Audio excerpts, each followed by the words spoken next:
Good morning. Thank you for coming. I think we have enough time that I'll call you out, tell us who you are and where you work, and then that will give me a little bit of an idea as we talk. I'll try to direct some of the discussion towards you. So let's see. I see Arlette. I think she's still connecting for audio. She's working on that. Ron Essex. You can unmute yourself. Morning. Morning. And where are you from? Morning. Hi, ladies. Nice to see you. Claudia and Ron. And we're based out of Brentwood. Okay. And let's see, we have Sean Marlar from Rat Pack. Rat Pack. Hi, I don't know if you can hear me. Yes, we can. Oh, okay. Sorry, I'm not able to get my video up, but I am here. We are a dog daycare and training facility in Livermore. Okay. See, we've got Michelle Gomez, it looks like. That's right. And I'm from Toyota Material Handling in Livermore. Oh, nice. Hi, Michelle. Hello. Ron Townsley, that name sounds familiar. Good morning, Kirsten and all. Yes, it's, Good morning. I'm not gonna subject you to my ugly mug this early in the morning. Mr. Window Genie. Okay, Jason Gael. Yes, good morning. From Cool Earth Solar in Pleasanton, the solar installer, commercial and residential. Okay. Let's see, we had Sean Marlar. He has two little things there. Sanjay. Hi, I'm at Spectrum Community Services. We're a senior nutrition program here in Livermore. Okay. Arlette, I'll come back to you. Hi, Camp Bow Wow. Yes, 13 years, but I still want to be up to date with all the new laws. Nice. Okay. So we may have some other people join us as we go along. I think we had 20 some. Let's see here. I'm going to share my screen and let's go ahead and do this.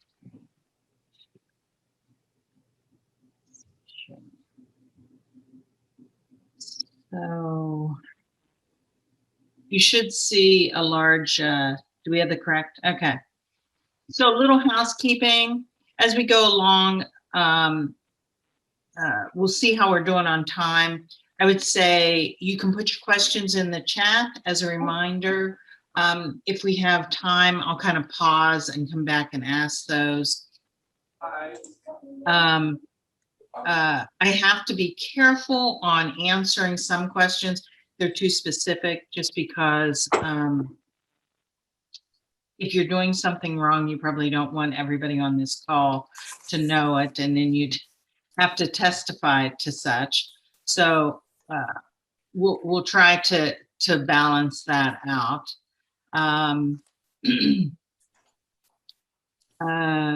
If you want a copy of the template of the PowerPoint at the end, you can send me an email and I'll send it out to you. And you'll see my email, I think, at the end of this. So without much ado, I'm Kirsten Barante. I am an attorney, have been an attorney here. I live in Livermore. I have what I think is an office over in Dublin. For 20, this year is 20 years. I was a nurse in an operating room before, and also in the Air Force, captain in the Air Force and part of Desert Storm. So my primary area of practice is business, helping businesses, but a lot of labor and employment issues that come up. So we have, I believe it's a 10-part program. This first program, we're going to talk about the beginning when you're hiring people and how you should handle it. And so I want to set up a clock here so I can kind of keep track of my time. So we're going to go through what you should be doing. A lot of what I'm going to talk about are things that you really should avoid doing, and what my experience has been, and what people, what's good practices. So we're not going to get, like, I could talk on every one of these subjects probably somewhere around an hour. We don't, so we're not gonna, we're gonna go what's called the an inch thick and a mile wide. So we're gonna cover a lot. So whenever I get involved in a situation, whether that's a dispute or it's a employee problem or it's a lawsuit, one of the very first things that I'm going to want to see is what the job description is, even when you're, you know, a small job or a small company. And the reason why that becomes important is job descriptions have a lot of information. So someone comes to you, and we'll use this example, has come to you and said, I've fallen, I have a cast on my leg, and I need to return to work. And so we need to look at, okay, what is, you know, what's the scope and what is the nature of that person's job? You know, do they have, you know, what are the requirements? Do they have to get up on a ladder? Are they in a stationary situation? Now, when I'm saying that, really what I'm saying is, do we have a legal obligation to accommodate them? And so as a result, this job description is going to guide us, you know, through that process as far as, you know, can we provide an accommodation? Or you're going to discipline this person. If they come back and say, I didn't know I was supposed to empty the garbage every day. If you haven't set that out in a job description, it makes it very difficult when, you know, in this case, I get a demand letter that I've got to respond to, and the person on the other side, opposing counsel, says, you know, you never told them that they were supposed to empty the garbage, and now you fired them because they aren't emptying the garbage. So a job description also supports what's called the classification, and we're going to talk a little bit about that here today, but we're also going to address that later on. So my comment to you is, there are a lot of good job descriptions out on Google. If I was going to direct you to one, I would say choose one that is done by the government or by a school system. There's a likelihood that those job descriptions have been reviewed by legal. If you have legal, you probably want legal to look at them, but as a starting place. So the next piece that I want to talk about that should be in a job description are, you know, what are the essential functions? And everybody will go, well, emptying the garbage, you know, lifting 50 in an office setting, 50 pounds of paper, you know, are those things that, you know, are essential. And so what you look at is, you know, it, like for an example, an attorney, you know, you probably, if I broke my leg, I don't have to lift the ream of paper that's delivered by the Office Depot guy. I can probably have a staff person do it. But if I have, you know, both my hands in a cast and my eyes are covered from, you know, my, you know, whatever, I'm probably not going to be able to do my job, because it's essential that I'm able to read and to be able to do some sort of work with my hands, you know, on the computer. So in those job descriptions, there needs to be an essential, I was just wondering. essential functions. And typically, it's, if there's limited people to perform those. For example, I'll give you, maybe you have someone that's an accountant and that, you would need someone with accounting skills versus, someone who just comes in and does custodial work. You're looking at, what's their experience, what's their knowledge? Do you have to have experience, and those things should be listed, in that job description. They must have, 5 years experience being on a ladder, they must have some sort of sales training. So those items would be in there again to rely back. So I want to spend a minute on exempt versus non-exempt, which is basically saying a salaried person versus an hourly person.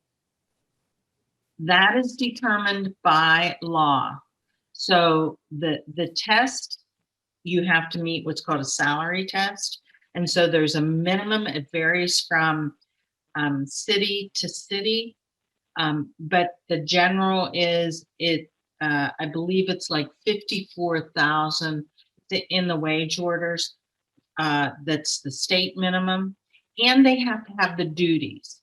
So if you take the receptionist and you make her salaried, she probably passes maybe the salary test because you pay her 80,000 a year, but her duties don't reflect, again, back to the job description, don't reflect that she is a exempt employee.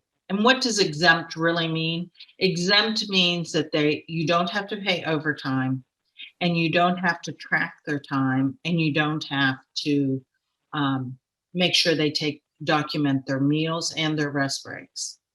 I will tell you, on a weekly basis, I get at least one case where the employer has not done this correctly, and now they're being sued.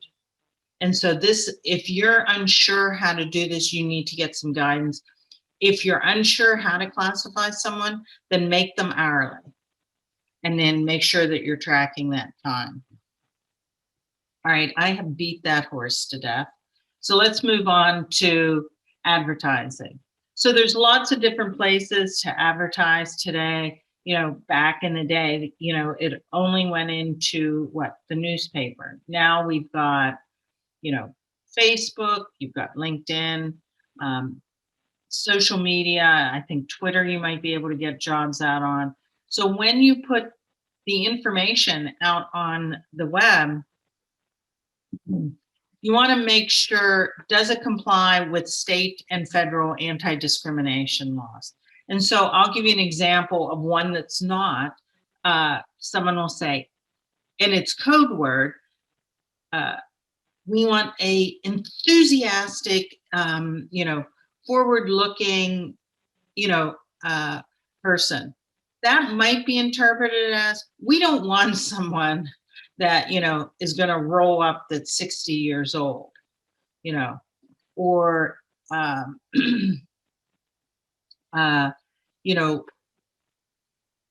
there has been,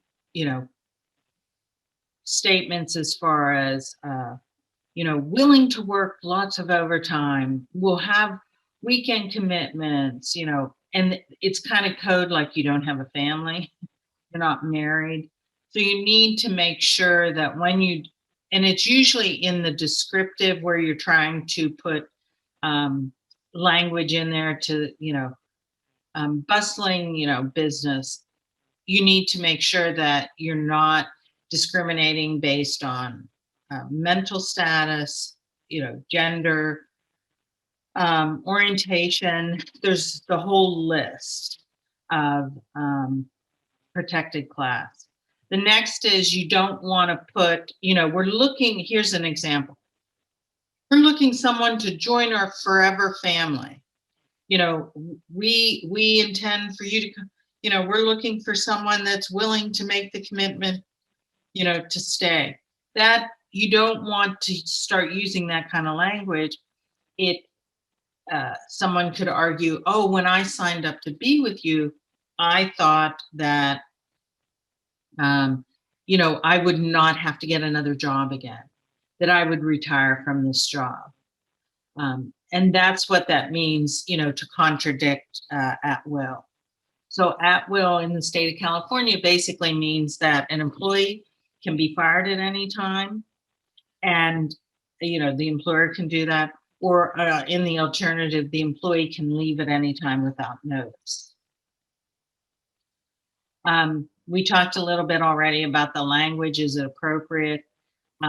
Does it deter someone from applying? You know, for example, you know, must be enthusiastic, willing to, you know,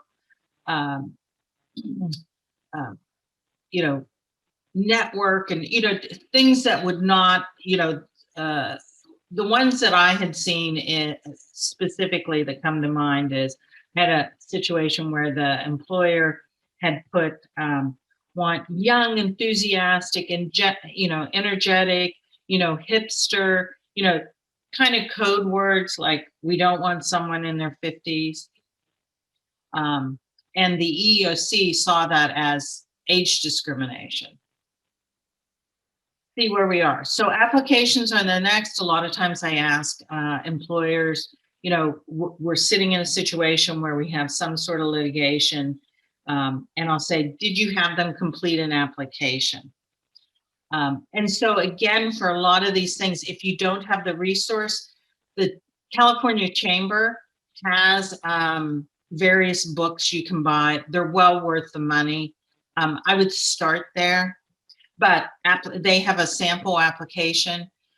But applications, again, you know, I recommend having them. You get information, you know, did they have schooling? You know, what do they tell you about why they left? We've had situations where people will say, like, I have a situation right now that the opposing counsel is saying, oh, you never trained my client. He had no experience. When I went back and looked at the application, the applicant said, oh, I have prior experience doing, you know, XYZ. Believe me, I'm going to use that. You know, he had written that 7 years ago. So yes, you know, he came in with experience. So it's really important to, you know, gather that information. You know, it helps you to evaluate what skills and experience they're willing to put on paper. And then, you know, it's useful, you know, in the future, you know, if they tell you one thing and it turns out it's something else. When you have applications, there is the new California Consumer Privacy Act. If you're collecting data, you do need to apply for that. Don't ask for their social security. Don't ask about gender or sex questions. No medical conditions. Don't ask about their age. Don't say, what year did you graduate from high school?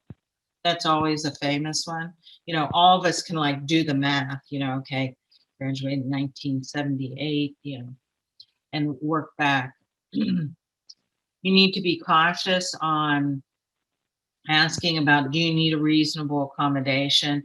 And also be cautious about asking for salary. There's the new Equal Pay Act, and salary hit, you know, asking for past salary is prohibited.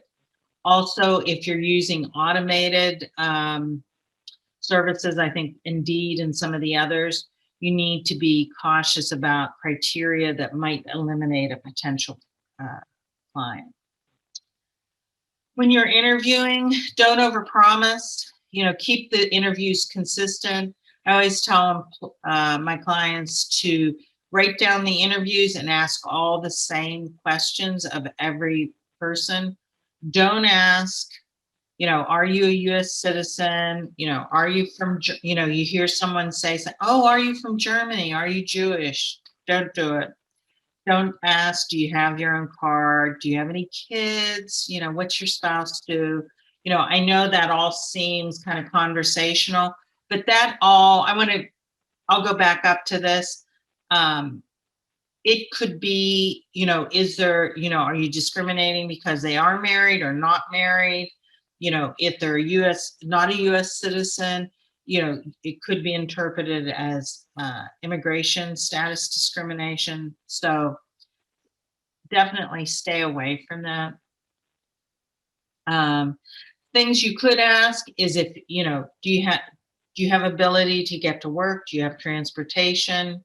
You know, we're going to require you to verify your eligibility. Do you think that will be a problem? If you ask that question, are you eligible? You need to ask it of all candidates. So you can't selectively decide this person looks like they're not from this country, and you only ask them. You know, if you have a travel requirement, are you able to, can you work overtime? So again, back to that, do you have kids? Do you have a spouse? Do you have other, and a lot of times that's directed at women, like, can you make the commitment to the job? Because you're going to have family problems. You can say, why are you leaving your last job? And do you have the qualifications? So starting pay, as I kind of indicated, you know, you really don't want to ask about what their past salary history is. When you're determining salary, and this is all before you know, hire someone, or even you want to do a lot of these things simultaneously. But I would tell you there's a lot of tools out on the internet that you can go out and say, this is how big my company is, and this is what we can pay. So don't get into the trap, and this is where you run a problem with the law, is where, you know, well, what do you want? Or they, you know, you determine before what the salary is that you're willing to pay, and then you can have a range. You can say from 20 to 25, and you know, if you have someone come in, they're wait staff, and you pay them 20, they have no experience. Someone who's 25 might have a lot more. Now you found someone and you want to offer them employment. You want to tell them what their title is going to be, what their, you know, are they hourly or salary? So this exempt, non-exempt status, you know, what their wages, you know, how much they're going to make, their work schedule, when do they need to, you know, apply? Are they full-time or part-time? When do they have to start? You know, do you have any conditions? Do they have to take a drug test? Are you going to run a background check on them, a reference check? You need to make sure you include the statement that they're an at-will employee. And how long do they have before they, you know, they accept? Do's and don'ts about checking references. Don't seek salary history. Don't ask about convictions. And you must get consent. My recommendation on this is to use an outside agency if you're going to check references. They'll have the forms for you.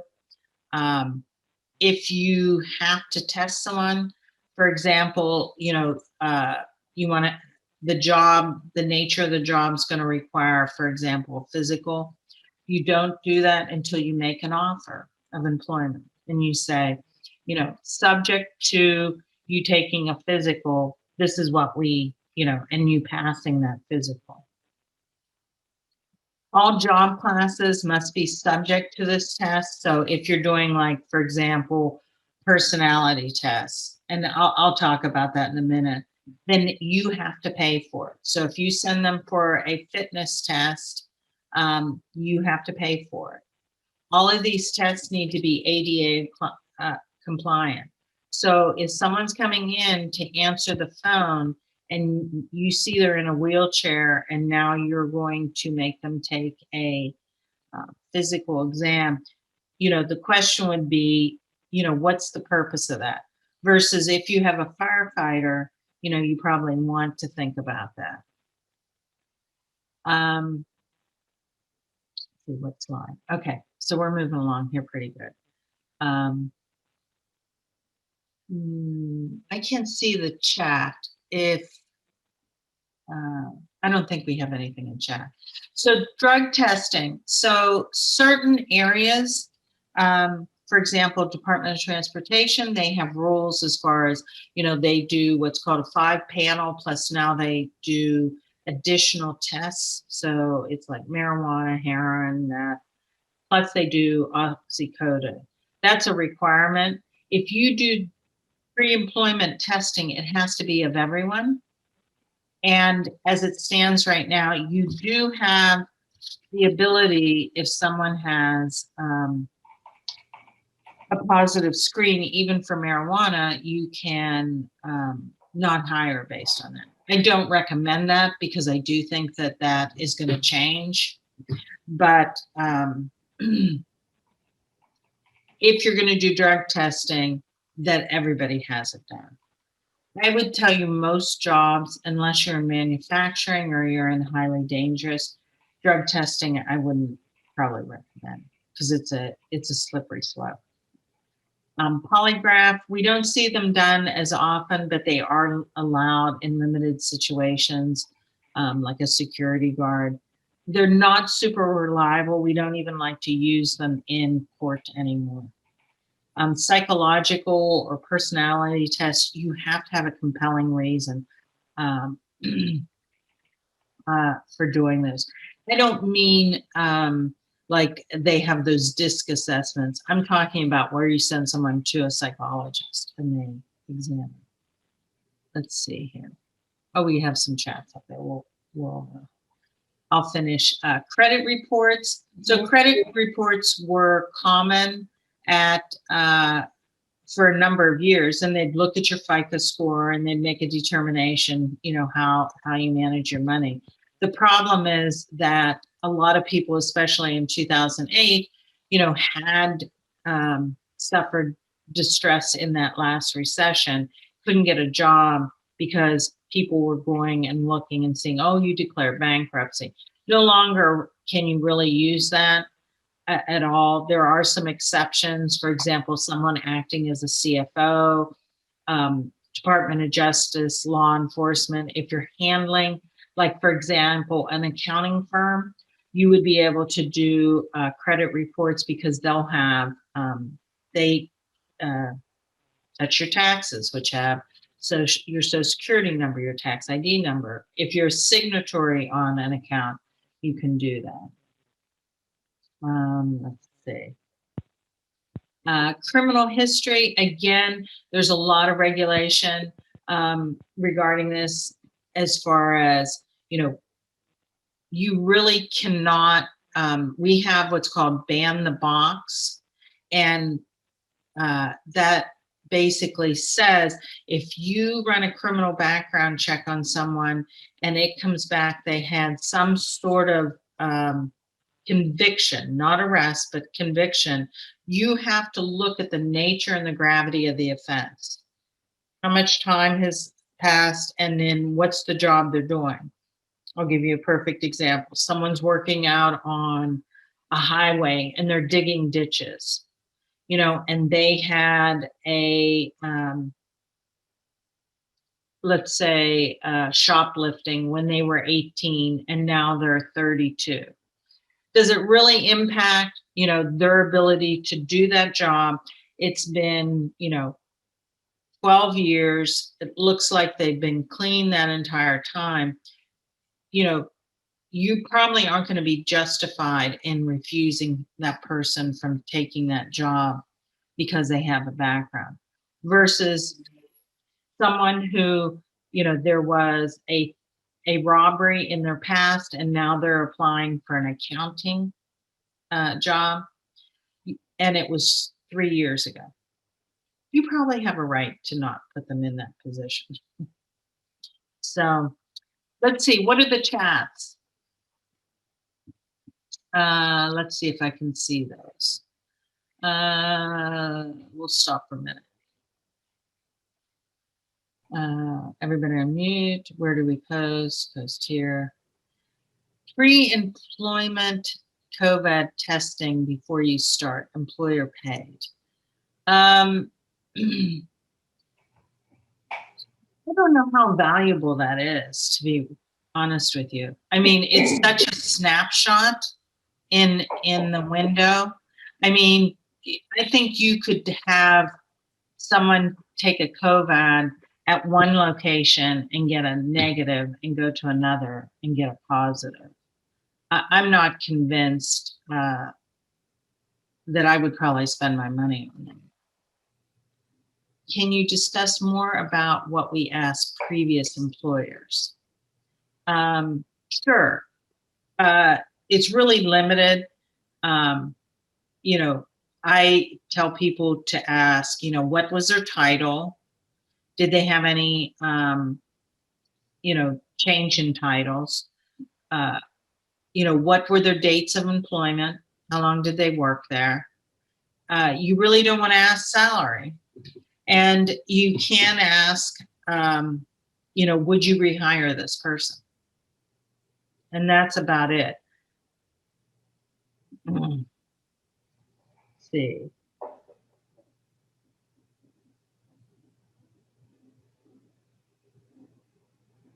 Kristen, I have a couple of questions I see in the chat that I can put out there for you. Okay. So Robbie Kozak wants to know if you can require a candidate to be able to travel nationally independently, and can you require that person have an active driver's license so that they can drive themselves? So I'm having a little bit of trouble hearing you. So say that again. Robbie Kozak asked if can employers require a candidate to be able to travel nationally independently? And can you require that person to have an active driver's license so that they can drive themselves to appointments? And what's the job title?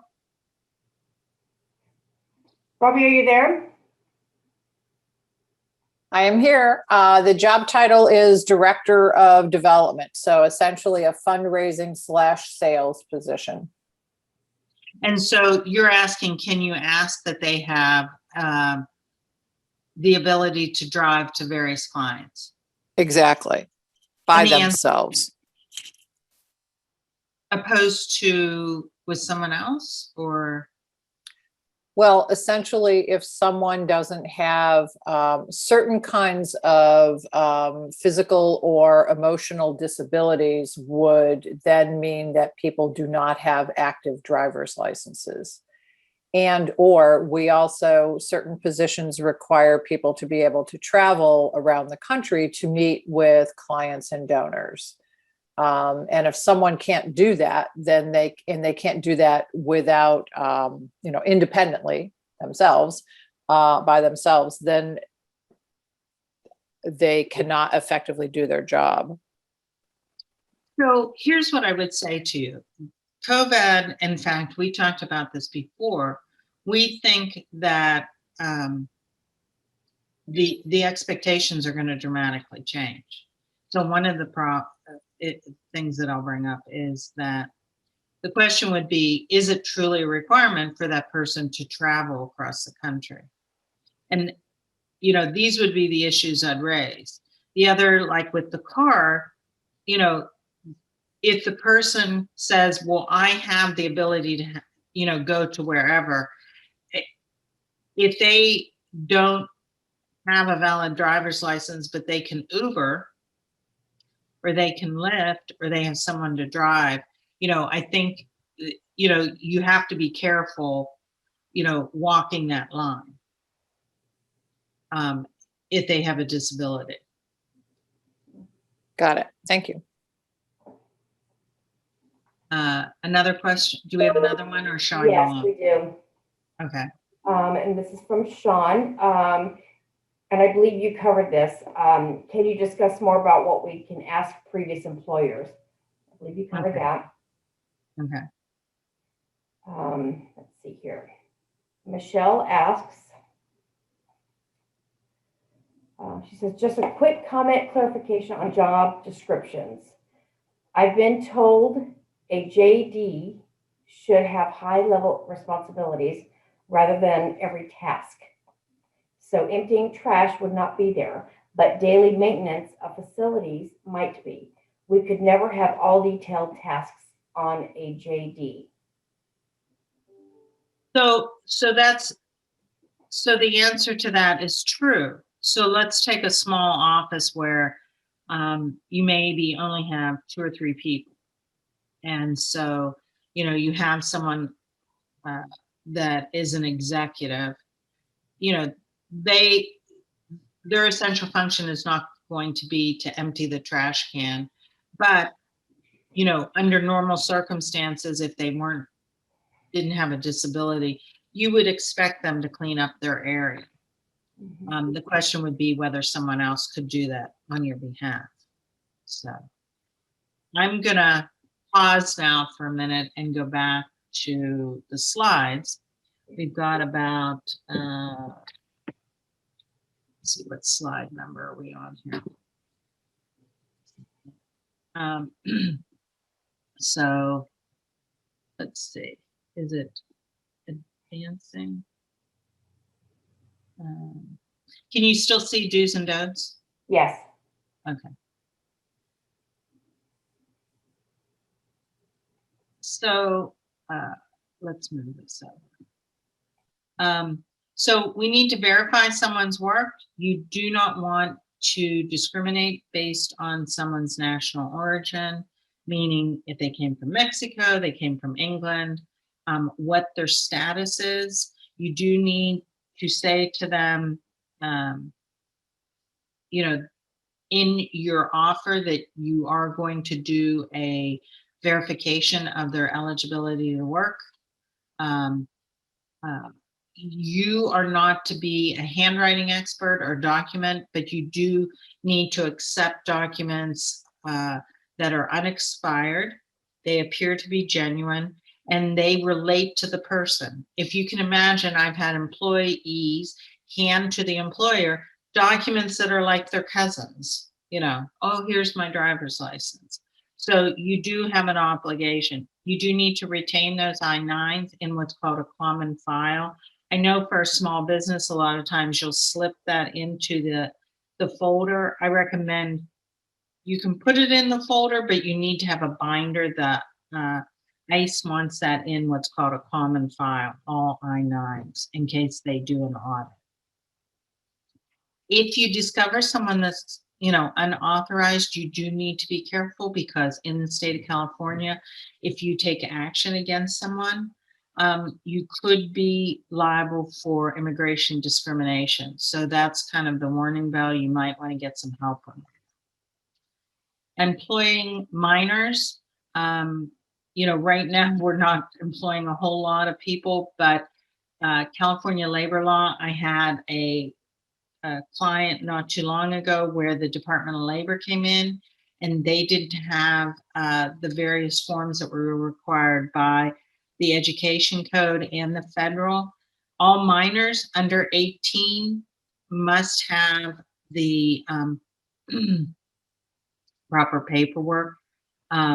Even if they're emancipated minors, meaning all that means is they don't have to get their parents' permission to work.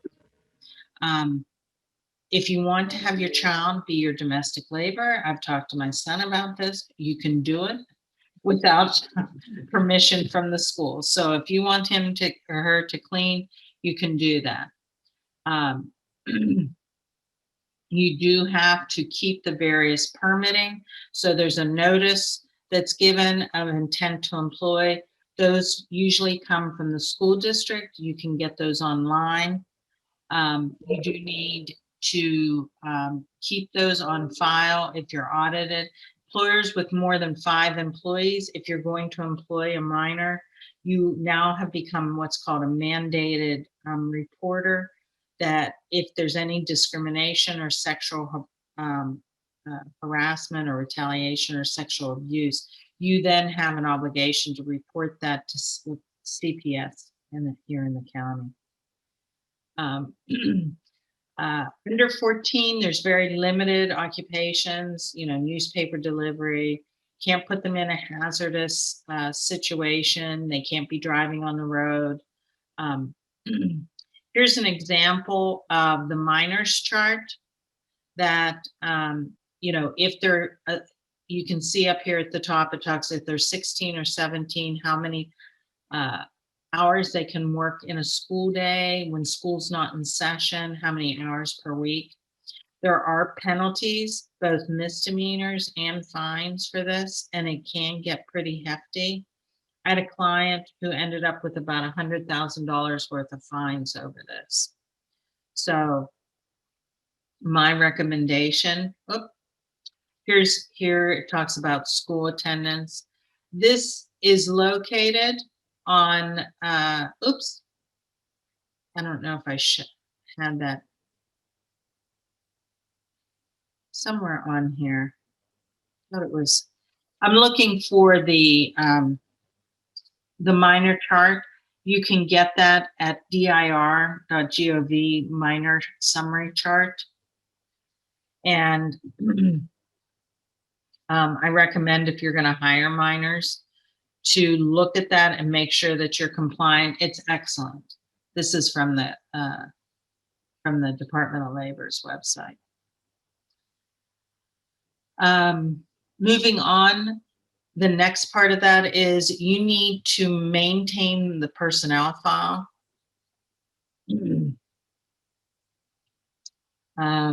Let's see.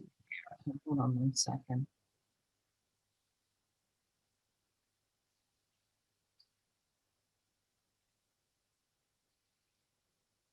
Okay, sorry about that. So every employee has a constitutional right to privacy, so don't, I had an employer who they shared with other employees, so they were the owner with other employees, their office. Their file drawer with employee files were unlocked. That is not okay.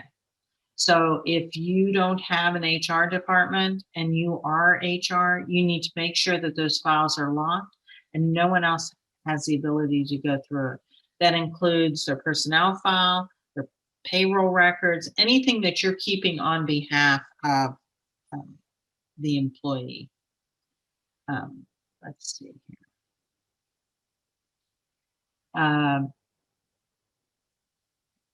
Unless there's a consent or a waiver, the person says, you can go ahead and give it, or there's been a subpoena or court order, you do not give that out to anyone. So if a spouse comes in to pick up something, then you need to have, a signature in writing that you're able to do that. Everything needs to be in writing.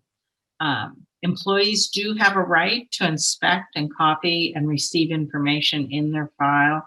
You do need to establish a policy how you're going to deal with that. Is the request, going to be, I'd recommend that it be in writing and you keep that they request it, you sign off on it, you keep that you allowed them to have that.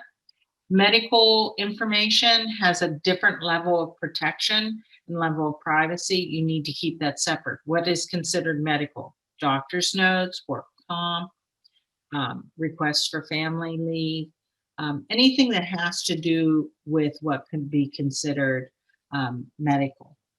If you have someone running HR, again, that's limited access. So HR keeps those. Not everybody can get into those files, including the owners. As you keep information, the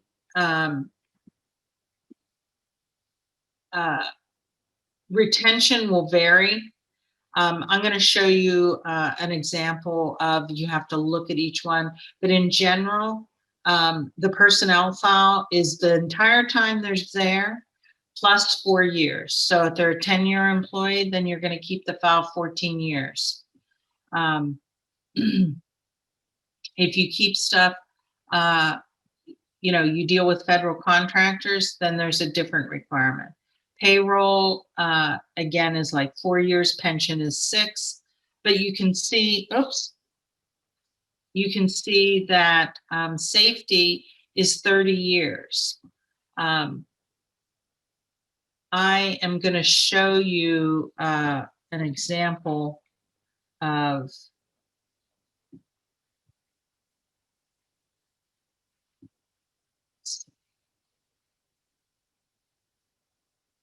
so this is an example where you should be able to see.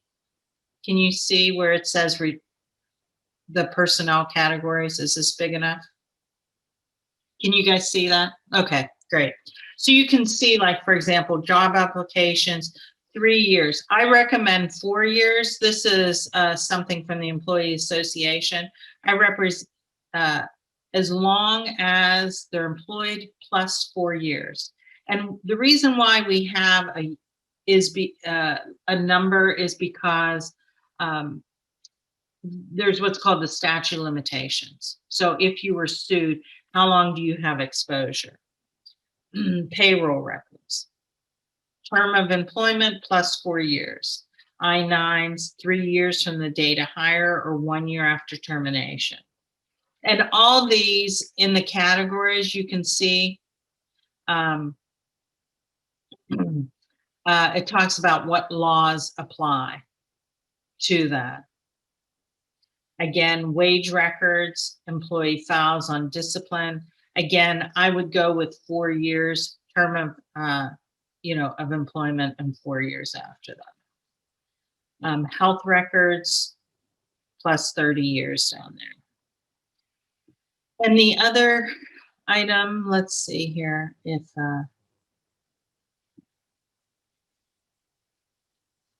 it's over here. So you should see now it says summary chart. Is that true that it says summary chart? Of course I can't. This is the minor summary chart that talks about, this is on the Department of Labor, and it talks about employing people. Is that little? Does it need to be bigger? Okay. Well, it's not big. It talks about what, if you're going to employ someone under 12 to 13, and it addresses all the age groups. And it talks about, for example, here we have 14 and 15-year-olds. You know, when school is in session, they can only work 3 hours on a school day, 8 hours on a non-school day, the maximum number of hours worked outside. 14 and 15-year-olds, and it goes on up. So when you get, a lot of people are hiring, 16 and 17-year-olds, there are still requirements on school and non-school days. So that is available on the Department of Labor in California. So the dir.ca.gov, and then put in minor summaries. So we have, I'm going to stop sharing, and let's see if I can see, there's one in the chat. And so the last thing that we need to cover is the new orientation, the new employee orientation. And so what I would recommend is that you have a checklist and you cover your safety, the job description, what the performance is. You cover all the things that we've talked about that would be in the job description and their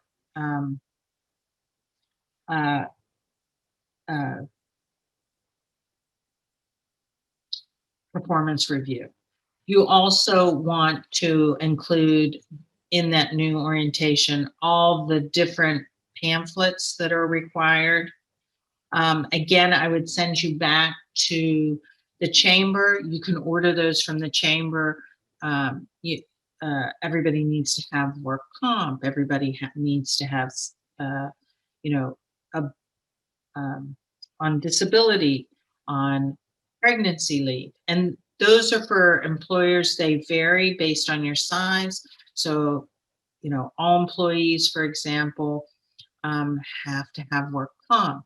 Someone that is 5 or greater have different rules. And so as we go through the modules, you will see that we'll talk about, for example, 5 and greater are the requirements. So we've got about 8 minutes. And so is there any risk? Oh, here we go. Here's the chat. So let me go back up here. Hiring manager calls me about a previous employee. Can I say that I would rehire, not rehire? So the answer is, if they ask you that question, you can say, I would not rehire that person. I wouldn't go into it. It is one of those areas where it's a little bit of a slippery slope again, because what comes out of it is, what did you say that that person didn't get the prior job? Was it defamatory? So when you say, I will not rehire, or you can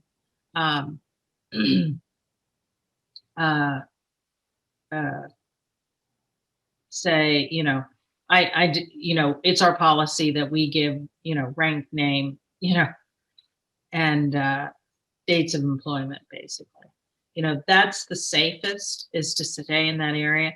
And I should mention why you should do background checks is because if you hire the next son of Sam, or, the chainsaw murderer, you could be liable for negligent hiring if you didn't check into that person. So let's see what the next question is. Is there any risk of keeping records in their online for periods longer? So the answer is perhaps. And here's the reason why, is you should have, now that you have electronic storage, not only for records, but for emails, you should have what's called a document retention policy. And the reason why that becomes important, and I'll give you a perfect example. I have a case right now that's in litigation that they don't have one, and it will probably end up burning them because they said they don't have any proof of X, Y, and Z. And when we do electronic discovery, we found there's all these emails of them talking about it. So it's better that, when you answer a court order and you say, we have a retention policy of keeping emails for whatever the number is, 4 years, and then we destroy them. Most people on personnel files, you need to, like the list that I had given you on personnel files, you need to keep them termination plus 4 years or 6 years, whatever was on that list. And so the answer is, the longer you keep them, if you get into a lawsuit, it could be evidence used against you. So you do need to develop a retention that's compliant with the law. Let's see. I see we've got the Department of Labor up. Good. You have my email. And any other questions? Kristen, there is another one there from, let's see, Michelle Gomez. Okay. Oh, let's see here. Oh, that's the one you just answered just a moment. I thought I saw another one here.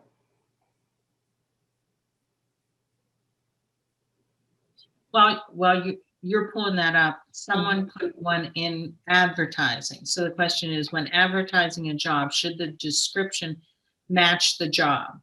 So the answer is, most of these you've got to abbreviate it, but it should be close. So you may not have as many. You may have a 2-page job description, but for purposes of advertising, you can, it's a condensed version. It's for those of you that are older, Reader's Digest version.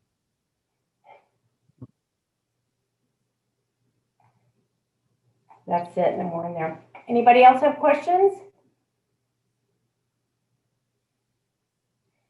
Okay, tried to keep you close to our time. Next month, I believe it is, let me look at my thing, April 13th. April 13th, we're going to cover wage and hour issues. Mhm. So that will encompass, setting up exempt and non-exempt. And then we'll talk about the variety of, it will actually be broken into 2 sections. So the way classifying for independent contractors, we'll do a little bit of that. And then we'll discuss meal breaks and rest breaks. We just had a case come out last Friday talking about rounding, which is super dangerous. And so we'll address that. The first one is wage and hour 1 in April, and then August will be wage and hour 2. Perfect. Will we cover termination? Yes, we are going to cover termination. That would be probably around November. If you need to terminate sooner, you can call me. Yes. And Kristen, the charts that you had up earlier, are those something that you can share, or is that on the That's on the web. Okay. So I can send out, I would probably revise the one that's from the California Employers Association, because I'm going to recommend more time than they had. So if someone wants to email me and ask for that, I'm happy to share that. There you go. And the minor comp chart too. I hope people liked it. Hope it wasn't too boring. That's great information. Thank you. Thank you, Kristen. Any more questions? Final questions?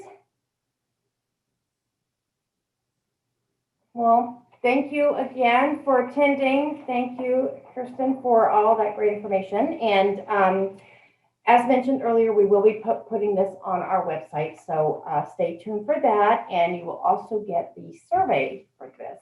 So be on the lookout for that. As Kristen mentioned, the next workshop will be on April 13th, wage and hiring issues, session 1 on that. And it will also be in the morning from 9 to 10 in the morning. And registration for that will be available very soon. So any more additional questions, contact Kristen directly. Her email is in the chat. And thank you so much for attending. Nice to see everybody here.